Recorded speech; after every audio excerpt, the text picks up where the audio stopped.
লন্ডনে বিএনপির ভারপ্রাপ্ত চেয়ারম্যান জনাব তারেক রহমানের সাথে বর্তমান বাংলাদেশের অন্তর্বর্তীকালীন সরকারের প্রধান উপদেষ্টা ডক্টর মোহাম্মদ ইউনূসের যে সাক্ষাৎকার হয়েছে, এই সাক্ষাৎকারের পরে বাংলাদেশের রাজনীতিতে নতুন মোড় নিয়েছে। আমরা দেখেছিলাম যে গত 6 তারিখে প্রফেসর ডক্টর মোহাম্মদ ইউনূস জাতির উদ্দেশ্যে যে ভাষণ দিয়েছিলেন, সে ভাষণে তিনি উল্লেখ করেছিলেন যে এপ্রিলের প্রথম সপ্তাহে 2026 সালের এপ্রিলের প্রথম সপ্তাহে বাংলাদেশের জাতীয় নির্বাচন অনুষ্ঠিত হবে। এবং আমরা বিগত সময়ে দেখেছি বাংলাদেশের আরেকটি বৃহত্তর ইসলামিক রাজনৈতিক দল বাংলাদেশ জামায়াতে ইসলামী, তারা বলেছিল যে ডিসেম্বর থেকে এপ্রিলের মধ্যে তারা নির্বাচন চায়।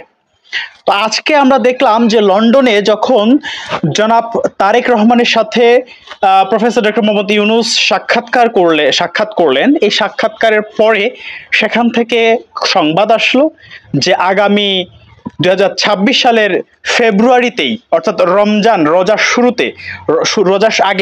রমজানের আগেই 2026 সালের ফেব্রুয়ারিতে বাংলাদেশের জাতীয় সংসদ নির্বাচন অনুষ্ঠিত হবে, যেটি বাংলাদেশের জাতীয় রাজনীতিতে একটি নতুন মোড় দিয়েছে। এখন দেখা যাক, আমরা এর আগেও দেখেছি যে অনেক ধরনের ডেট দেওয়া হয়েছে, জামাতের সাথে আলোচনা করে এক ধরনের কথাবার্তা বলা হয়েছে, আবার হচ্ছে আপনার ডক্টর মোহাম্মদ ইউনূস জাতীয় উদ্দেশ্যে ভাষণে বলেছিল এপ্রিলে। আজকে আবার জনাব তারেক রহমানের সাথে সাক্ষাৎকার বা আলোচনার পরে ডক্টর মোহাম্মদ ইউনূস বলছেন যে নির্বাচন আগামী 26 সালের ফেব্রুয়ারিতে, অর্থাৎ রমজানের আগেই হবে।